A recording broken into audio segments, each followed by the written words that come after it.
साधारण 35 ते 40 वर्षापूर्वी विदर्भामध्ये पंगत म्हटली की हा पदार्थ बनवला जायचा. 2 ते 3 दिवस तसा हा पदार्थ टिकतो, पण त्याच दिवशी तो फस्त होऊन जायचा. कारण पंक्तीमध्ये सर्वात जास्त डिमांड याच पदार्थाची असायची. बरं ते प्यायला काही तुम्हाला वाटी, द्रोणच लागेल असं नाही. ते संपलं तर ग्लासाने सुद्धा हा पिला जायचा. पदार्थ तोच आहे, पण मी जरा वेगळ्या स्वरूपात तयार केलेला आहे. नमस्कार, सुषमा जल्लीवल्ली रेसिपीज अँड सॅलड मध्ये सर्वांचे खूप खूप स्वागत. आणि आजच्या आपल्या रेसिपीचं शीर्षक आहे आम के आम घुटलियों के दाम. म्हणजे शीर्षक तर इंटरेस्टिंग आहे, रेसिपी पण फार इंटरेस्टिंग आहे. त्यासाठी तुम्हाला व्हिडिओ संपूर्ण पाहावा लागेल आणि तेव्हाच तुम्हाला कळेल की मी दिलेलं नाव जे आहे ते अगदी परफेक्ट आहे. पटकन होणारी रेसिपी आहे, उत्कृष्ट रेसिपी आहे, अगदी चवदार. तर आपण रेसिपी बघूया. पण त्याआधी जर तुम्ही माझ्या चॅनलवरती नवीन असाल किंवा अजूनही माझं चॅनल सबस्क्राईब केलं नसेल तर प्लीज चॅनलला सबस्क्राईब करा. रेसिपी आवडली तर जास्तीत जास्त लाईक करा, शेअर करा, तसेच बेल आयकॉनला पण क्लिक करा जेणेकरून माझ्या नवीन व्हिडिओचे नोटिफिकेशन पहिल्यांदा तुम्हाला येतील. चला रेसिपी बघूया. मी आंब्याचं लोणचं घातलं आणि आंब्याच्या घुटळ्या होत्या, म्हणजे पोळीला आमच्याकडे घुटळ्याच म्हणतात. तर आंबे फोडणी नसल्यामुळे आंबे जे आहेत ते मी चाकूनी कापून घेतले होते आणि त्या पोळीला बरंच मगज होतं. म्हटलं चला याची कढी करूया आणि ती तुमच्यासोबत पण शेअर करूया. याचं जे मगज आहे ते सगळं काढून घेऊया. लोणचेचे व्हिडिओ टाकताना मी बरेचदा तुम्हाला सांगते की या कोई फेकायच्या नाही, याचा तुम्ही आमरस करा, पन्ह करा किंवा कढी बनवू शकता. तर आज आपण कढी बनवणार आहोत. 1 ग्लास पाणी घालून घेतलं होतं आणि हे कुकरला लावून दिलेलं आणि कुकरच्या 3-4 शिट्ट्या काढून घेतल्या. 3-4 शिट्ट्यामध्ये हे चांगलं होऊन जातं. 2 किलो आंब्याच्या ह्या पोळी होत्या आणि लोणच्याचा आंबा असल्यामुळे ना चांगला आंबट होता हा आंबा.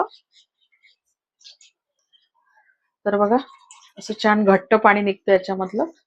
आता हे मगज काढून झालेल्या कोळी आहे ना त्याच्यामध्ये परत मी 1 ग्लास पाणी घालून घेते. थोडंसं हाताच्या साहाय्याने असं हे कुचकरून घ्यायचं, म्हणजे राहिलेलं काही मगज असेल तर ते निघून जातं.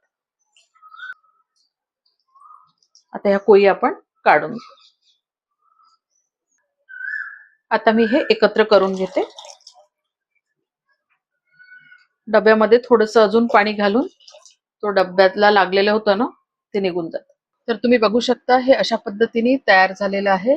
आता आपण त्याच्यामध्ये 2 टेबलस्पून चण्याच्या डाळीचं पीठ घालून घेऊ, पाव चमचा हळद घालून घेऊ आणि पाव चमचाला पण कमी लाल मिरची पावडर आहे. तर लाल मिरची पावडर ऑप्शनल आहे, पण लाल मिरची पावडर घातल्यामुळे ना खूप चांगली टेस्ट येते त्याला, म्हणून लाल मिरची पावडर घालून घ्या. म्हणजे आपण याच्यामध्ये थोड्या हिरव्या मिरच्या पण घालणार आहोत आणि थोडंसं लाल मिरची पावडर पण घालून घेऊ, म्हणजे चव जी आहे ती खूप मस्त येते त्याची. त्यानंतर त्याच्यामध्ये चवीनुसार मीठ घालून घेऊ. तर मी 1 चमचा आणि थोडंसं जास्त एवढं मीठ घालून घेतलं. आता आपण हे सगळं व्यवस्थित मिक्स करून घेऊ, म्हणजे चण्याच्या डाळीचे जे गडे वगैरे असेल ना ते सगळे फोडून घ्यायचे, असं छान एकजीव करून घ्यायचं. आता हे छान एकजीव करून झालं की इथे मी 2 कढीपत्त्याच्या काड्या घेतल्या आहेत. त्याची पानं काढून ती त्याच्यामध्ये टाकून घेऊ आणि ज्या काड्या असतात ना त्याची थोडीशी अशी गुंडाळी करायची आणि तेही आमच्याकडे कढीमध्ये टाकून घेतात, त्याच्यामुळे त्याचा स्वाद खूप छान येतो. 1 हिरवी मिरची घेतली, त्याचे असे छोटे छोटे तुकडे करून घेऊ आपण. खूप बारीक नाही करायचे, असे मोठे मोठे करायचे, म्हणजे तुम्हाला ते बाहेरही काढता आले पाहिजे. नंतर ह्या लसूण आहे, 5-6 लसूण घेतलेला आणि त्याला असे छान गोल गोल कापून घेतलेले. अर्धा इंची आल्याचा तुकडा आहे, त्याच्यावरचे सालं काढून घेतले आणि ते किसून घेतलं, तेही त्याच्यामध्ये टाकून घेऊ आणि हे सगळं व्यवस्थित आपण मिक्स करून घेऊ. लसूण, हिरवी मिरची आणि कढीपत्त्याची जी पानं आहे ना ते आपण फोडणीच्या वेळेस घालणार आहोत. आता कढीला फोडणी घालूया. तर त्यासाठी अगदी 1 चमचा तेल घेऊन घ्यायचं पोहे खायच्या चमच्यानी. 2 ते 3 पिंच हिंग घालून घ्यायचा. नंतर 1 चमचा मोहरी, मोहरीला छान तडतडू द्यायचं.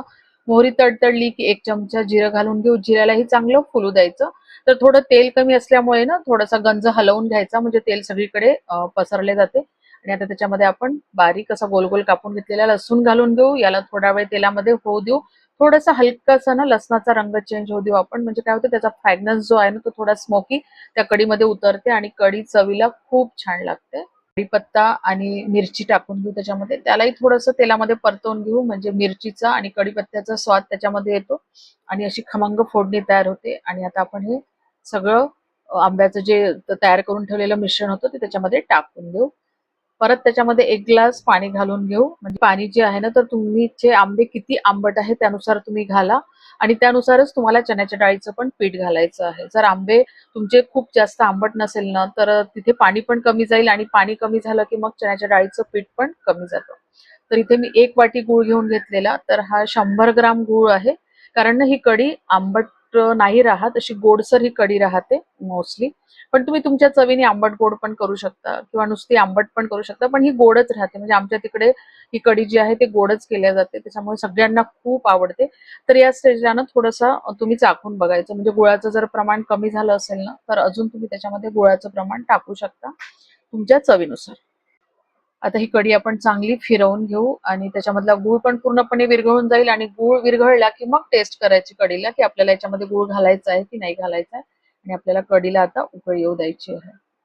तर मी थोडीशी चाखून बघितलं ना, तर मला गूळ जे आहे ते अजून टाकायचा होता. तर मी परत 50 ग्रॅम त्याच्यामध्ये गूळ घालून घेतला. म्हणजे टोटल मी 150 ग्रॅम इथे गूळ वापरलेला आहे. कारण ना जो 100 ग्रॅम टाकला होता ना, त्याच्यामध्ये आंबट गोड चवीची झाली होती कढी, पण मला गोड पाहिजे होती म्हणून मी अजून गूळ घालून घेतलं. तर तुम्हाला मी परत सांगते, गुळाचं जे प्रमाण आहे ते तुमच्या आवडीने तुम्ही टाका. आणि तुम्ही बघू शकता कढीला अशी छान मोठी उकळी आलेली आहे. अशा वेळेस गॅस जे आहे ते स्लिम वर करून द्यायचा एक मोठी उकळी आल्यानंतर. आणि कढीला आता परत 5 मिनिट चांगलं शिजवून घ्यायचं. 5 मिनिटानंतर आपली कढी अगदी तयार होते. आणि कढी चांगली अशी शिजवली ना, कढीची चव पण मस्त लागते. आणि या कढीला ना खूप छान असा फ्रॅग्रन्स येतो त्या आंब्याचा. आणि म्हणजे प्रचंड आवडते लोकांना ही कढी. अजूनही मी ही कढी तयार करते. म्हणजे 12ही महिने. जर आता फ्रेश आंब्याची ऍक्च्युली ही कढी तयार केल्या जाते, पण मी तर तुम्हाला घोटाळ्याची करून दाखवलेली आहे. आंब्यापासूनच ही तयार करतात जेव्हा आंब्याचं सीझन असते तेव्हा. आणि जेव्हा आंबे नसतात तर त्याच आंब्याला, आंबे इन द सेन्स कैरी, तर त्या कैरीचे ना असे काप तयार करून ठेवतात, ते वाळवतात. त्याला आम्ही कैरीच म्हणतो, जी कच्च्या आंब्यापासून तयार केली असते. आणि मग ती वाळवून मग वर्षभर पुरवल्या जाते. ज्या कैरीपासून आमचूर पावडर तयार केल्या जाते, तर तीच ती कैरी. मग त्या कैरीची सुद्धा कढी करतात. म्हणजे पूर्वी काय व्हायचं ना, पूर्वी उन्हाळ्यामध्ये गाई म्हशी आटून जायच्या, त्याच्यामुळे दही ताक वगैरे मिळायचं नाही. तर हमखास याच पद्धतीची कढी तिकडे तयार केली जाते. पण आता हळूहळू ती करणं बंद झालं, कारण आता दही, दूध, तूप सगळीकडे खूप मोठ्या प्रमाणात मिळतं. त्याच्यामुळे याची डिमांड थोडी कमी होत चाललेली. आणि खरंच अप्रतिम चवीची ही कढी तयार होते. तुम्ही पण एकदा नक्की ट्राय करा. सो इथून पुढे तुम्ही पण आंब्याच्या किंवा कैरीच्या या गुठळ्या फेकून न देता त्यापासून ही रेसिपी नक्की ट्राय करा. म्हणजे तुम्हाला पण आवडेल. आणि आवडली तर लाईक शेअर करायला विसरू नका. परत भेटूया अशाच एका छानशा रेसिपी सोबत. तोपर्यंत धन्यवाद.